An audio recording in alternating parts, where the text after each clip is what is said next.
បាទសំណួរសួរថាតើដើម្បីមានឱកាសបានមករស់នៅទីក្រុងបានយូរតើត្រូវធ្វើដូចម្ដេចបាទការមករស់នៅទីក្រុងធំមិនមែនជារឿងពិបាកពេកនោះទេ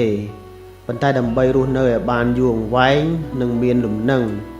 យើងត្រូវមានយុទ្ធសាស្ត្រឲ្យបានច្បាស់លាស់បាទព្រោះថាជីវិតនៅទីក្រុងមានការប្រកួតប្រជែងខ្ពស់ហើយនឹងចំណាយច្រើនបាទចំណុចខាងក្រោមហ្នឹងគឺជាគន្លឹះសំខាន់ដែលយើងគួរតែយកទៅអនុវត្តបាទទី1ហ្នឹងគឺបង្កើនសមត្ថភាពនិងចំណេះដឹងបាទព្រោះតែនៅទីក្រុងហ្នឹងគឺជាទីផ្សារនៃចំណេះដឹងបើសិនជាយើងបាទមានជំនាញច្បាស់លាស់បាទយើងនឹងមិនងាយបាត់បង់ការងារនោះឡើយដើម្បីធ្វើបែបនោះបានបាទទី1យើងធ្វើម៉េចបាទត្រូវរៀនសូត្របាទរៀនមិនឈប់មិនឈរបាទរៀនរហូតយើងព្យាយាមរៀនជំនាញបន្ថែមដែលទីផ្សារកំពុងតែត្រូវការបាទដូចជាភាសាបរទេសបច្ចេកវិទ្យាកុំព្យូទ័របាទឬជំនាញទន់ជាដើមបាទជំនាញទន់ហ្នឹងគឺដូចជាការទំនាក់ទំនងជាមួយមនុស្សបាទអ្នកជិតខាងបាទអ្នករស់ស៊ីឬក៏បង្កើតមិត្តភាពអីចឹងណាបាទទី2គឺធ្វើខ្លួនឲ្យមានតម្លៃបាទនៅពេលដែលយើងពូកែខាងអ្វីមួយបាទក្រុមហ៊ុននឹងរក្សាទុកយើងបាទហើយប្រាក់ចំណូលរបស់យើងនឹងក៏អាចនឹងកើនឡើងទៅតាមនោះដែរបាទទី2នោះគឺការគ្រប់គ្រងហិរញ្ញវត្ថុបាទហើយនេះគឺជាចំណុចស្លាប់រស់ហើយបាទមនុស្សជាច្រើន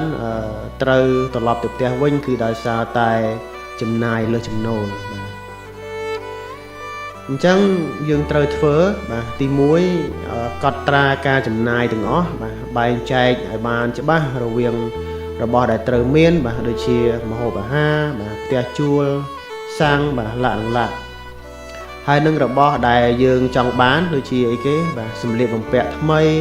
ស្បែកជើងថ្មីបាទការដើរលេងសប្បាយអីហ្នឹងបាទឡាក់អាហ្នឹងគឺជាតម្រូវការដែលយើងចង់បានបើសិនជាយើងអាចកាត់វាចោលបានក៏កាត់ទៅបាទទី2គឺកាត់បន្ថយការចំណាយដែលមិនចាំបាច់បាទដូចជាការញ៉ាំអាហារនៅខាងក្រៅញឹកញាប់បាទឬការដេញតាមសម័យកាលបាទឃើញគេចេញ iPhone 17មកក៏ទិញភ្លាមបាទចេញ iPhone 18មកក៏ទិញភ្លាមបាទអាហ្នឹងវាអាចធ្វើឲ្យយើងនឹងអស់លុយ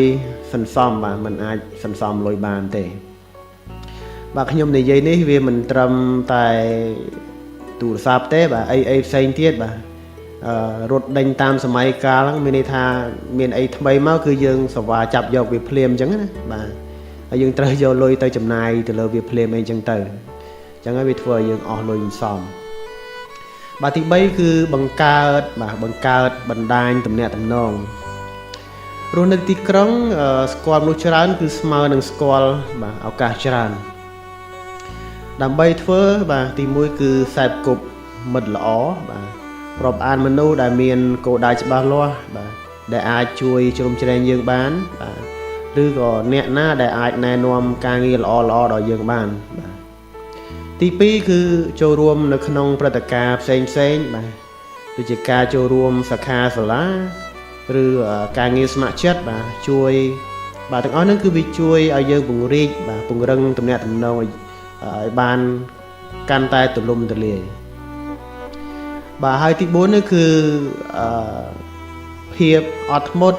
ហើយនិងសុខភាពផ្លូវចិត្តផងដែរបាទ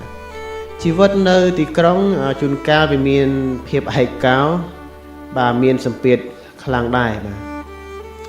អញ្ចឹងអ្វីយើងត្រូវធ្វើគឺទី1កុំឆាប់បោះបង់បាទការរស់នៅដំបងវាអាចនឹងលំបាកហើយសម្រាប់យើងបាទអត់ទាន់មានការងារអីច្បាស់លាស់ប្រាក់ចំណូលក៏តិចបាទប៉ុន្តែបើសិនជាយើងអាចអត់ធ្មត់បានបាទយើងស៊ាំទៅនឹងបរិយាកាសទាំងអស់នោះបាទយើងនឹងអាចបន្តទៅថ្ងៃអនាគតបានទី2គឺយើងព្យាយាមថែរក្សាសុខភាពឲ្យបានល្អបាទបើសិនជាគ្មានសុខភាពយើងមិនអាចរកលុយបានយូរទេមែនអត់សុកទៅឈឺបាទញ៉ាំអីបន្តិចទៅឈឺសុំច្បាប់គេឈប់បាទយូរទៅគេគិតថាយើង អន់ធ្វើការកើតបើគេដកចេញដូច្នេះហើយយើងត្រូវសម្រាប់ឲ្យបានគ្រប់គ្រាន់បាទហាត់ប្រាណខ្លះទៅបាទមានពេលទៅនេះបាទទី5គឺ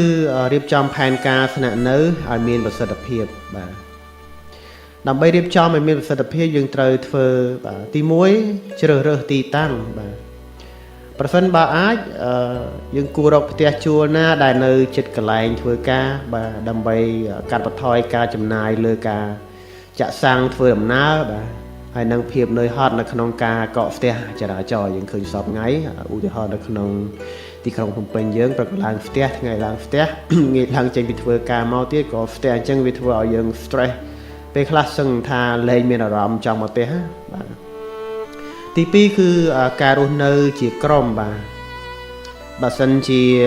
យើងទៅតែអ្នកមកនៅដំបងបាទកាក់ស្នាក់នៅជាមួយ